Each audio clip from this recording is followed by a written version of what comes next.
Most people think that Cincinnati's wealth comes from the tech or big banks. But the real story goes much deeper. Some of the city's oldest fortunes started in 1788, older than many on the East Coast.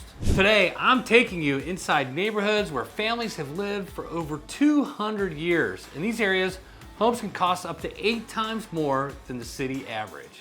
But this isn't just about price. These neighborhoods were built by river traders, winemakers, and immigrant entrepreneurs.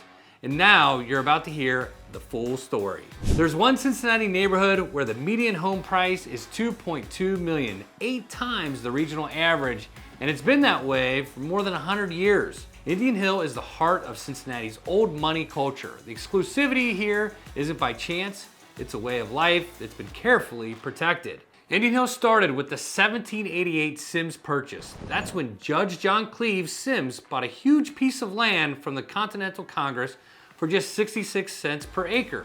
What began as a farm community started to change in 1904, and that's when wealthy Cincinnati families began buying old farmhouses as country getaways.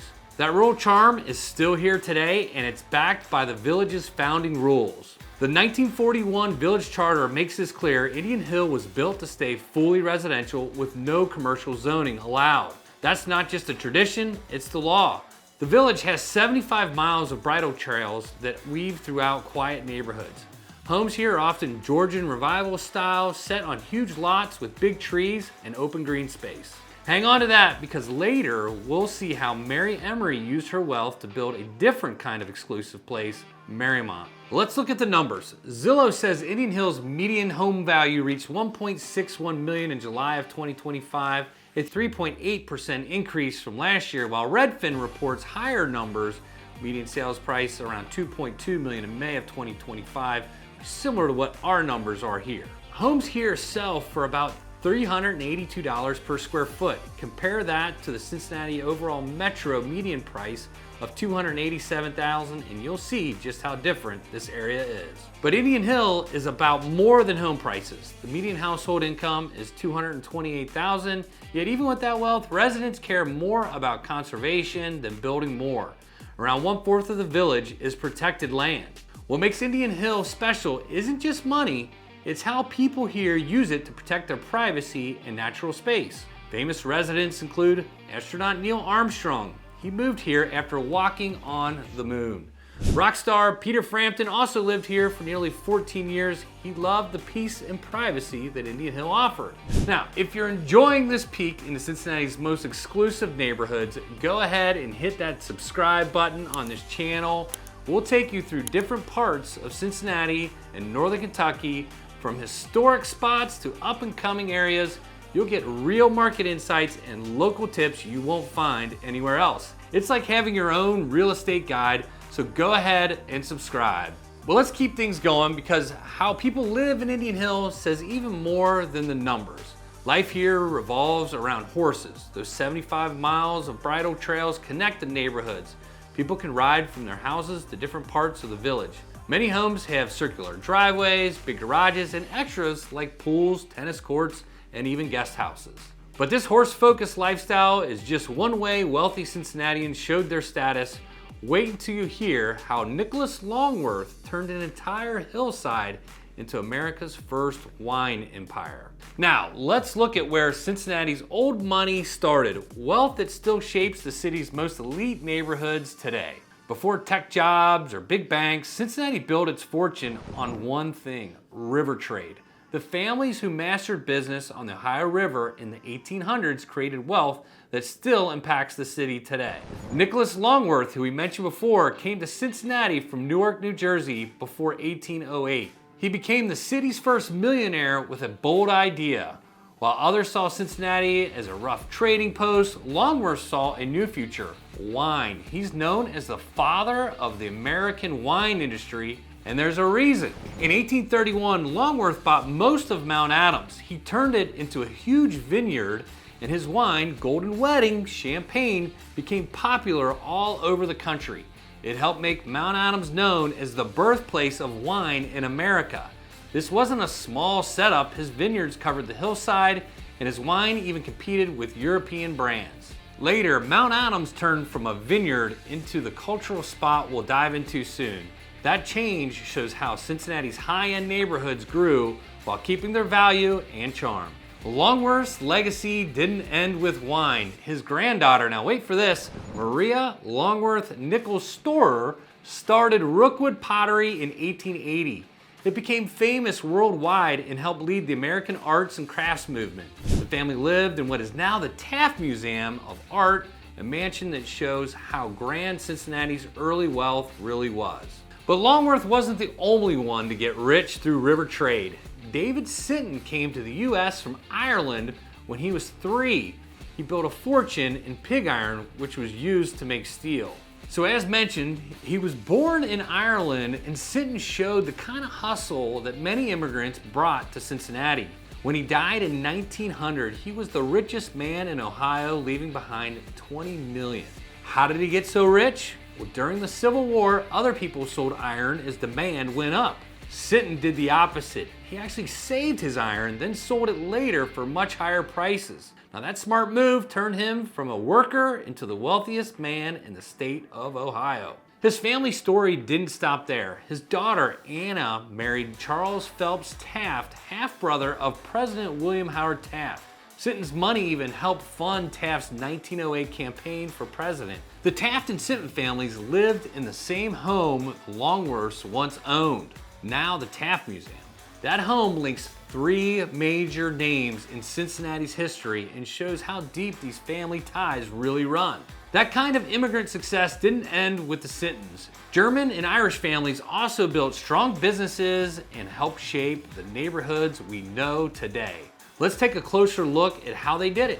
What many people don't realize is that some of Cincinnati's wealthiest families started as immigrants. They brought skills, money, and big ideas. By 1851, a large part of Cincinnati's population was made up of immigrants. Some of them went on to become the richest families in the country.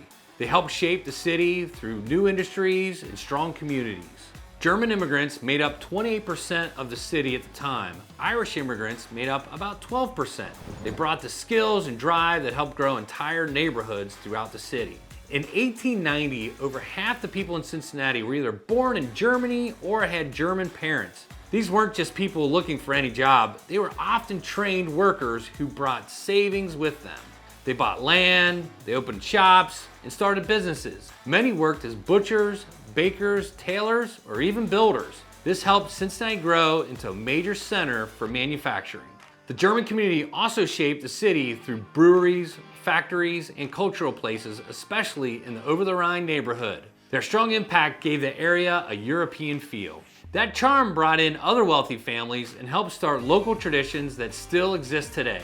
German skills also helped Cincinnati grow into printing and machine making. This mix of cultures explains why neighborhoods like East Walnut Hills have so many unique homes, like Queen Anne, Gothic Revival, and Italianate styles. We'll take a closer look at those when we dive into the real estate market. Irish immigrants began arriving in large numbers in the 1840s during the potato famine. Many, like the Sintons, came with strong values and worked hard to build a new life. They were loyal to their new country, especially during the Civil War. At first, many Irish immigrants worked hard in physical jobs, but many built wealth in just one generation. One Irish success story stands out above the rest: Mary Emery. She inherited $20 million after her husband Thomas J. Emery passed away in 1906. The Emery family made their fortune through candles, soap, and real estate. Mary used that wealth to take on one of the boldest neighborhood projects in U.S. history. She funded the building of Marrymont, a planned community started in 1923 and probably one of my favorite neighborhoods in Cincinnati. The name came from her summer home in Rhode Island. Mary put more than $7 million into the project. She worked with 25 top architects, a well-known planner named John Nolan. Mary even turned the first shovel of dirt herself on April 23, 1923. She called Marrymont a national exemplar, a model of how towns could be built the right way. But the Emery family's work didn't end there. Mary's son, John J. Emery, known as Jack, built the Carew Tower. At the time, it was the tallest building west of the Allegheny Mountains. The family's candle company later became Candlelight, which still has offices in Blue Ash, Ohio.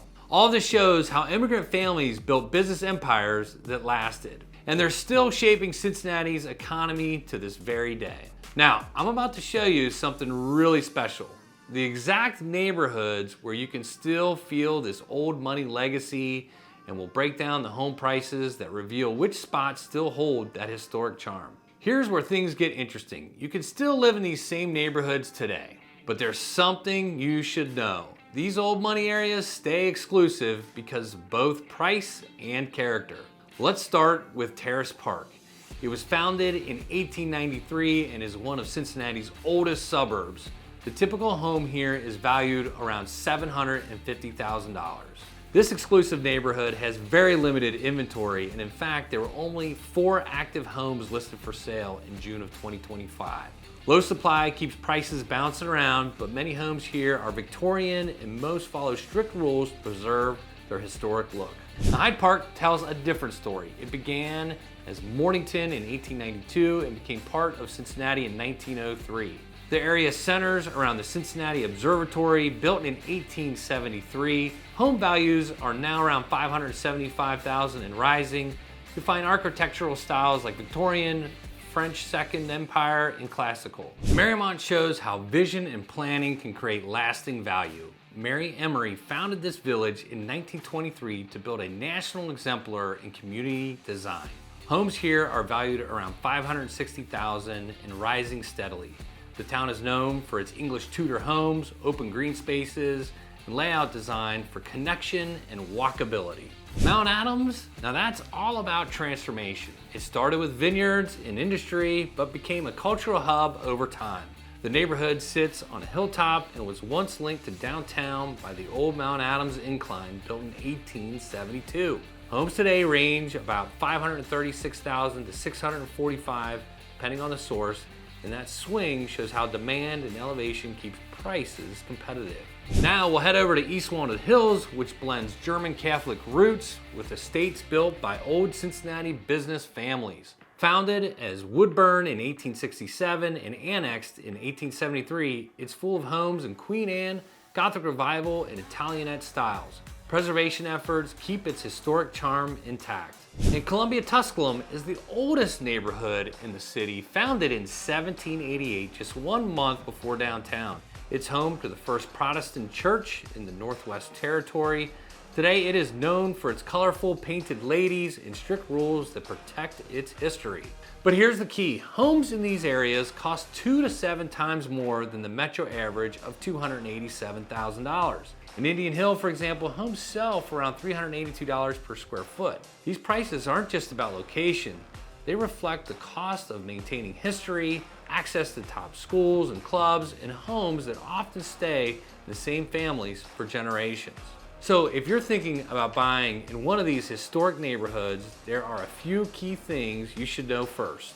These places often have special rules to keep their old charm. Homes don't go up for sale often because families hold on to them for years, sometimes for generations. Each neighborhood is different. They have their own style and rules, so it's important to know what you're getting into.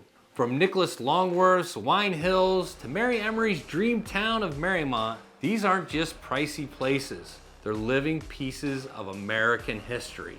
Here, dreams of immigrants turned into lasting wealth. If you're thinking about moving to one of these historic homes, make sure you reach out to us at hello@oylerhines.com.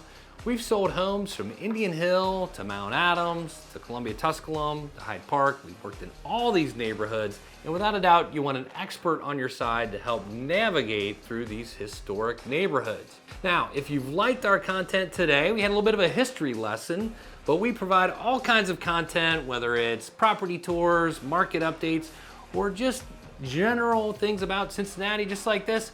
Make sure that you like and subscribe to our channel. We'd love to see you back, and thanks for tuning in.